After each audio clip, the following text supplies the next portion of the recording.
समाजवादी, धर्मनिरपेक्ष, लोकतंत्रात्मक गणराज्य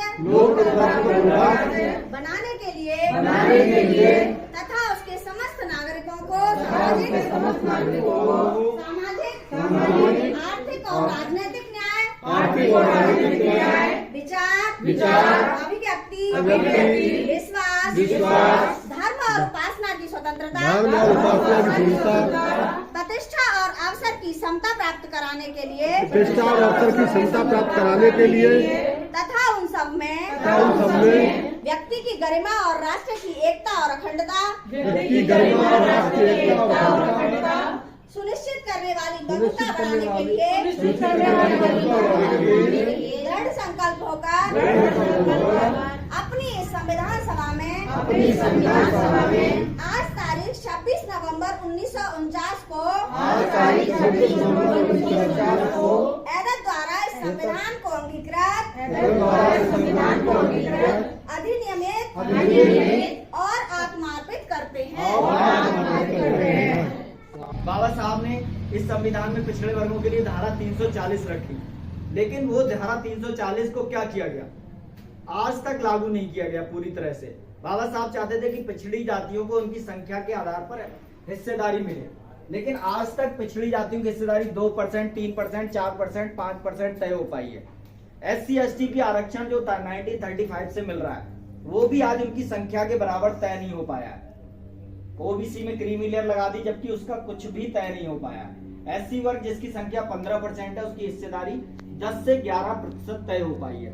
तो बाबा साहब जो चाहते थे उन्होंने प्रावधान किए, लेकिन बाबा साहब ने एक बात और कही थी कि अगर लोगों की मनसा नहीं होगी, जो लोग शासन कर रहे हैं उनकी मनसा नहीं होगी, तो ये चीजें लागू होने में बहुत मुश्किल आएगी।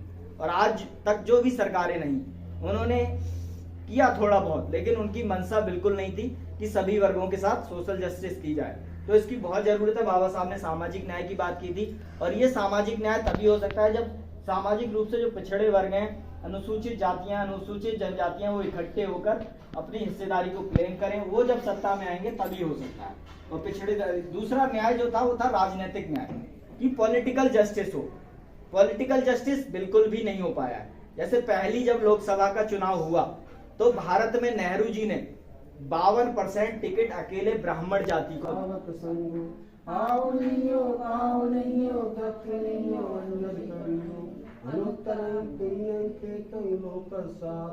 संघं जीवित पर्यंतं शरणं गच्छामि। एष संघातीता संघानागता पचपन्ना च संघा अहं वन्दामि सर्वदा। नाति मे शरणं अयं संघो मे शरणं वरम्। एतेन सज्जबज्जेन होतु मे जयम्।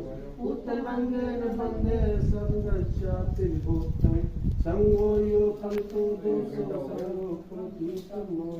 यंकिंच रत्नं लोके विद्यति विद्यावति।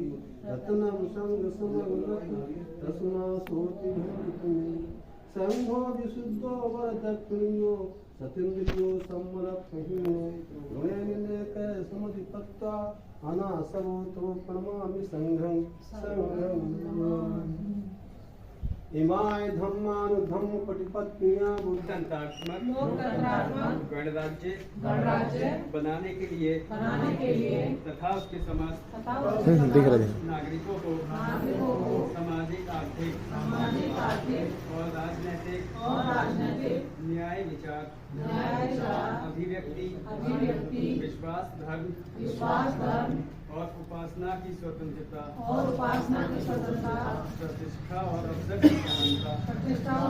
समता प्राप्त कराने के लिए तथा उन सब में व्यक्ति की गरिमा और राष्ट्र की एकता और अखंडता सुनिश्चित करने वाली बंधुता बढ़ाने के लिए दृढ़ संकल्प होकर अपनी इस संविधान सभा में आज तारीख 26 नवंबर 1949 समिति मार्कशीट शुक्ल समाप्ति समाप्ति संवत 2006 विक्रमी को हेतु द्वारा इस संविधान को अंगीकृत अधिनियमित और आत्मर्पित करते हैं।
सभी के लिए बहुत ही ज्यादा इम्पोर्टेंट चीज है ये।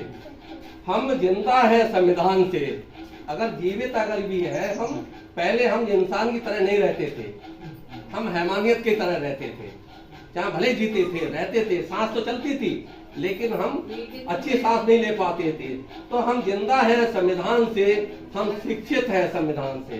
बेटियों सुन लो, हम शिक्षित है, हम शिक्षित है संविधान से। अगर हमें संविधान का अधिकार अगर ना होता तो हम पढ़ नहीं पाते। हमारी सांसें है संविधान से, हमारा जीवन है संविधान से, हम व्यवसायी है संविधान से, हमारी धड़कन है संविधान से। अगर हमें संविधान अगर हम अगर नहीं मानते, हमें को अगर नहीं मिला होता तो हमारा जो है यहाँ कहीं ठिकाना ना होता। कि हमारा धड़कन है संविधान से, हम MP MLA है संविधान से। अगर ये नियम नहीं बनाया होता तो MP और MLA संविधान के बगैर हम नहीं बन पाते, और ना आज बन पाए ना उस समय बन पाते। तो हम MP MLA है संविधान से, हम जज और वकील है संविधान से। जो हम बन रहे हैं, हम जज और वकील भी संविधान के तहत बन रहे हैं, ना हमें कोई नहीं पूछता। संविधान है तो हम वकील भी हैं और जज भी हैं। हम राष्ट्रपति मंत्री है संविधान से। अगर मंत्री बन रहे हैं तो संविधान से, और सांसद बन रहे हैं तो संविधान से, तब जो बन रहे हैं हम संविधान से। हमारा मान सम्मान है संविधान से। हम SP कलेक्टर है संविधान से। अगर हमें नियुक्ति अगर मिल रही है तो भी संविधान के तहत मिल रही है। हम कितने बड़े जो है बुद्धिमान अगर हो जाए, हमको किसी सूरत में हमें वहां तक जो नहीं पहुंच पाएंगे। हमारी सुख सुविधाएं हैं संविधान से। हम पंच और सरपंच प्रधान है संविधान से, क्योंकि संविधान जब हमारे नीति बनाता है और नीति के चलते हैं, हमें बाबा साहब ने जो अधिकार दिया है वो ये संविधान के तहत दिया है। उसी के नियम से हमें जो है ये आरक्षण मिल रहा है। आरक्षण से ही हम जो है ये पंच और सरपंच और प्रधान बने हैं संविधान से। हम कर्मचारी और अधिकारी है संविधान से। हम पार्षद और सभापति मेयर है संविधान से। अगर हमारा ये संविधान अगर हट जाएगा, ये काम अगर हट जाएगा, तो हमारे लिए कोई ना मान सम्मान मिलेगा और ना प्रतिष्ठा मिलेगी। समता समानता बंधुता है संविधान से। हमारी एकता अखंडता शक्ति है संविधान से। हमारी एकता अखंडता शक्ति है संविधान से। हम डॉक्टर, इंजीनियर और वैज्ञानिक भी है हम संविधान से। अगर संविधान का हमें अधिकार अगर ना होता तो हम किसी स्कूल में पढ़ नहीं सकते थे, वहां तक जा नहीं सकते थे। तो इसलिए जो कुछ अगर मिला है तो हमको मिला है संविधान से। आज मेरा भारत मान अखंड है संविधान से। हमारी रोजी रोटी कपड़ा मकान है संविधान से। समता मूलक समाज की कल्पना है संविधान से, हमारी जाति की बेड़ियों का अंत है संविधान से। हमारी जो है जितनी जो है जातियां हैं, जातियों में बटे हुए हैं, और हमें जो मौलिक अधिकार मिला है संविधान से मिला हुआ है। तो हमारी जाति का बेड़ियों का अंत है संविधान से, हमारा आपस में प्रेम प्यार भाईचारा है संविधान से। तो फिर हम धर्म के लिए लड़ना, संविधान को खत्म करने वाली ताकतों को बढ़ावा देना कहाँ तक सही है? मैं धर्म विरोधी नहीं हूँ, किसी धर्म से विरोधी नहीं हूँ। मैं इस संविधान को भारत में सर्वश्रेष्ठ समझता हूँ और आगे इसकी परिकल्पना करता हूँ कि आगे से आगे जो है सभी लोग एक होकर के संघ को आगे बढ़ाएं और संविधान पे विचार करें कि हमारे मौलिक अधिकार कहाँ मिले हैं और कहाँ तक हमें जाना चाहिए और कैसे आगे बढ़ना चाहिए। क्योंकि हमारे पूर्वजों ने ये संविधान की बहुत रक्षा की है और हम उसकी रक्षा नहीं कर पा रहे हैं। और रक्षा क्यों नहीं कर पा रहे हैं? कि हम संगठित नहीं है, हमारे हाथ में डंडा नहीं है, हमारे डंडा चले गए, हमारे हाथ में लेखनी नहीं है। लेख अगर लग रहे हैं, बच्चे पढ़ रहे हैं। ये भी और बता दें, आसमान पर होकर के हमारे बच्चे आ गए, वो भी और कोई नहीं है, एससी के बच्चे हैं दो और एक पिछड़ी जाति का लड़का है। ये दोनों जो है उस पर आ गए हैं, वहाँ होकर के उन्होंने वहाँ खोज कर आए, आसमान पर पहुंच गए हैं। तो जब तक हम सब लोग इकट्ठे ना होना है, संगठित ना रहना है, हाथ में डंडा नहीं रहेगा। हाथ में डंडा रहेगा, अगर कहीं चलोगे कुत्ता अगर घुसेगा, डर के मारे भाग जाएंगे, डर के मारे भागेंगे। इसलिए एक अगर डंडा का लाठी ना रखो तो बेत रखो हर सूरत में। तो इन्हीं शब्दों में मैं अपनी उसके लिए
Thank you.